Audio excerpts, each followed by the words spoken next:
இந்த காமதேனு பசு இருக்கிறது ரொம்ப அவசியம்.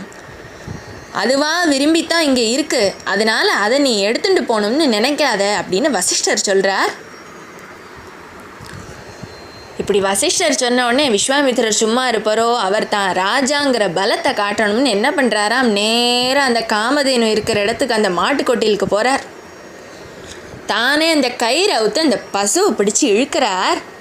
காமதேனு ரொம்ப தீனமான குரலில் வசிஷ்டரை பார்த்து அம்மான்னு கத்துறது, என்னை காப்பாத்துங்கோன்னு கத்துறது. வசிஷ்டர் சொன்னாராம், காமதேனுவே உனக்கு தெரியாததா, உன்னைய நீயே காப்பாற்றிக்கோன்னு சொன்னாராம்.